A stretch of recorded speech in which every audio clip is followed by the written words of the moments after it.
a young couple's toxic relationship led to tragedy. An investigation has shown that things were not as simple as they seemed, and the family's dark secrets continue to come to light right now.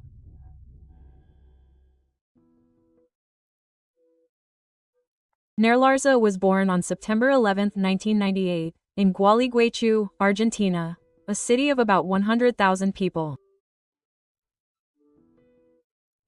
The city borders Uruguay and is famous for its carnivals. Nair was a very sociable, cheerful girl since childhood. She had a brother, Aaron, who was 3 years younger than her. Her brother had a developmental delay and found learning difficult, unlike his sister. He was later given a disability.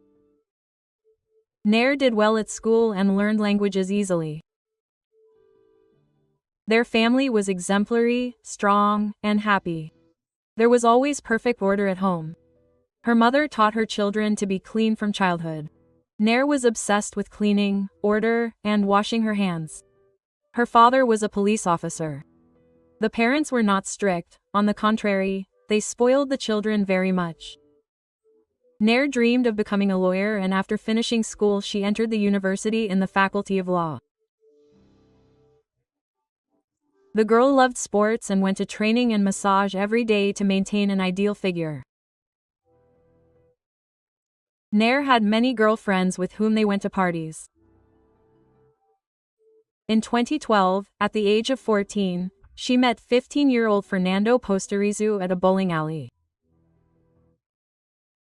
Fernando was born on January 3, 1997, in the same city of Gualeguaychú, Argentina. He was a good, cheerful, active guy from a decent family. He loved animals and Nair liked him. The teenagers began dating. Their relationship was complicated. They often quarreled and broke up, but after a few days they were back together. They were both jealous and did not trust each other. This was the reason for their conflicts. In 2016, they went on a trip to Brazil with the Nair family, which went great. They hardly argued and enjoyed their vacation. It seemed that everything was getting better, but the problem only grew. They continued to argue and break up, and then make up. On Christmas Eve 2017, the couple went to a party at that same bowling alley. 20-year-old Fernando and 19-year-old Nair were there separately with their friends. As it turned out, they had an argument before the party and that's why they were not there together. At the bowling alley, a fight broke out between Fernanda and another guy, Rafael. It is not entirely clear what caused the fight, because Nair and their friends have different versions of Fernando. Fernando wrote to his friends that he was brutally beaten. And Nair said that Fernando was simply jealous of her for another guy and attacked him. On December 28, 2017, Nair went for a massage, and after the massage, she discovered that her phone had run out of battery. She remembered that she had left the charger with Fernando. The girl went to his house and stayed with him. At night, Fernando took her home on his motorcycle, and at dawn, a taxi driver who was passing by found Fernando bleeding. The taxi driver called the police and an ambulance. By the time the ambulance arrived, it was too late. He was dead. The police who arrived at the scene found Fernando shot twice near his motorcycle, with 2 helmets lying nearby. The news spread quickly, and at 7 a.m., Nair, who woke up, learned about it and posted a photo of themselves with him on her social media page and captioned it. 5 years together, fights, breakups and reconciliations, but always with love. I love you forever, my angel. Fernando's mother called her and asked what happened. But Nair did not know what happened. The police began collecting evidence at the crime scene and investigating the murders. The initial version of robbery was rejected, since the money that Fernando had was not stolen. It was a quiet, safe area with a low crime rate. But who could have killed the guy then? Who could have had a motive? It turned out that Fernando was shot with a 9mm pistol. This weapon is usually used only by the police. Could it be that some police officer could have killed him? It was also established that the guy was first shot from behind at close range. He was probably giving someone a lift from behind and he was shot. Then he fell off his motorcycle. The criminal approached him and shot him in the heart from the front. Could it have been someone he knew? This version was supported by the presence of a second helmet. The police began to study the footage from all the CCTV cameras that were in the area and found a girl leaving the place at 5:22. Her face was not visible. Nair came under suspicion. She was invited to the police for questioning. She confidently stated that Fernando took her home at night. She took a shower and went to bed. And woke up at 7 o'clock in the morning and learned about this tragedy. Then she posted a story about how sorry she was for Fernando. Nair looked very upset and cried. The investigators had no more questions for her. The police decided to question her father, a police officer, their colleague, and he said that he did not know any Fernando at all. But this turned out to be untrue. Later, photos from their joint trip to Brazil were found, where they are all in one photo. Nair's father knew Fernando very well, and it is unclear why he lied. The police assumed that the father could have been involved in the crime, and therefore lied that he did not know the guy. They were just working on the version of the policeman's involvement because of the gun. Then the father's gun was taken for examination, and it turned out that it was the one used to shoot Fernando. The prime suspect was Nair's father. Investigators speculated on his motive. The father probably didn't like the relationship between his daughter Nair and Fernando, and he could have gotten angry and shot the guy because of this. And then an unexpected turn occurred in the case. Nair herself confessed to killing Fernando in order to protect her father, who was about to be arrested. She stated that she was a victim of physical violence from the guy. That night, he grabbed her by the hair and drove her home. So she shot him. But where could she have gotten a gun from? It was clearly a planned crime, since she took the weapon with her. As it turned out, Nair stole her father's service pistol from the refrigerator, and after the murder, she put it back, and her parents did not suspect her of anything. She was the one captured on the CCTV footage.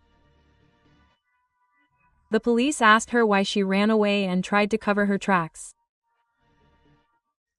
She didn't call the police or an ambulance if she wasn't guilty. Nair replied that she was confused at that moment. She didn't think Fernando would die and she didn't realize the seriousness of the situation. And when she found out that she killed him, she was very upset. Her friends and his friends gave conflicting statements. Her friends blamed Fernando for everything, since Nair constantly complained about him, and the guy's friends blamed Nair for everything. Some even said that it was difficult to call them a couple, because they spent much more time apart than together. Nair had 5 other guys she dated, and Fernando may have had other girlfriends as well. The correspondence between Fernando and Nair was analyzed. And, judging by their messages, it seemed that Fernando was more likely to be the victim in this relationship. Nair was very aggressive, threatened him, and the gentle and kind Fernando complained to his friends that he was beaten when he wanted to break up with Nair. He was tired of this relationship and just wanted a quiet life without her. Perhaps because of this, Nair decided to kill him because she wanted to take revenge on him for the fact that Fernando wanted to break up with her. Nair later claimed that she accidentally shot the guy when she was holding the gun. Allegedly, they both fell from the motorcycle to the ground, and then the gun went off for the first time. Then she picked up the gun, and it accidentally shot him again. This sounded completely implausible. A ballistics expert denied any possibility of two accidental shots. Even if the first shot was accidental, the second was definitely intentional. Also, CCTV cameras show that she was walking home at a normal pace. She walked more than 20 blocks to her home. She was not in a state of shock and confusion, which she claimed to have been in after the accidental shootings. A graphological examination was conducted. The expert determined that Nair had a significant emotional imbalance with egocentric manipulative traits. Her handwriting reflects egocentrism, a desire to attract attention, a tendency to sudden mood and behavioral changes, impulsiveness, aggressiveness, a tendency to lie, dominance, and manipulativeness. The signature shows that there is a significant emotional imbalance that she tried to maintain and failed to do so. Judging by her handwriting, Nair is not as simple as she seemed at first glance. The girl has a very contradictory, complex, domineering, aggressive character. As it turned out, at the age of 16, she decided to play a joke on her parents and staged her abduction. The terrified parents were shocked when they found out that it was a prank. Before the trial, the girl was sent for a psychiatric examination. The psychiatrist concluded that she was sane. She is a complete narcissist, hot-tempered, aggressive, and shows no remorse or regret for anything she has done. She was diagnosed with obsessive-compulsive disorder due to her obsession with cleanliness. At the trial, Nair behaved very insolently, came in shorts, looked at everyone with arrogance and hostility, constantly fixed her hair and flirted with everyone. At the same time, she continued to insist that it was self-defense, but no one believed it.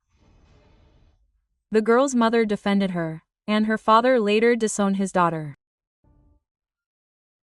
But there was no evidence that Nair was physically abused by Fernando.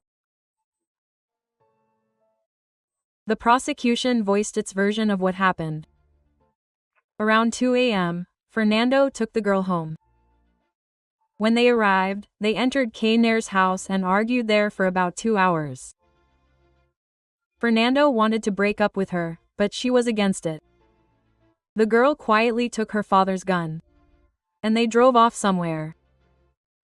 As they were driving down an empty, dark street, Nair asked him to stop. She got off her motorcycle and shot him in the back. Fernando fell, and she shot him again, and then went home. At home, she took a shower, washed off the blood spatter and gunpowder marks on her hands, put her father's gun back on the refrigerator, changed her clothes and went to bed. Nair was found guilty of murder and sentenced to life imprisonment with the possibility of parole. In 35 years, she can be released at the age of 54. Nair became the youngest prisoner in Argentina to be sentenced to life imprisonment. The girl filed 3 appeals, but they were all rejected, and the sentence remained in force. Now the 23-year-old girl claims that she is completely innocent, and that her father was the killer, who fired his gun. But how did the father not get caught on CCTV footage? But Nair was captured on CCTV footage, and she was allegedly at home at the time. So what was she doing there? Her mother divorced her father and claims to believe her daughter. Nair claims that she was afraid of her father and her uncle, who raped her, so she took the blame. And her father was cruel, and now she fears for her mother and brother. She filed a lawsuit against her uncle. This case received wide public attention. There were practically no indifferent people among the locals. Some still support Nair and believe in her innocence, while others do the opposite. Nair not only killed Fernando, but also destroyed her life, her future, and the future of her brother, who will have no one to even take care of after the death of his parents. The parents hope that Nair would help him because he is disabled and cannot take care of himself. But, unfortunately, she let her family down too. Thank you all for your activity, for your likes, comments, and subscriptions. Bye everyone.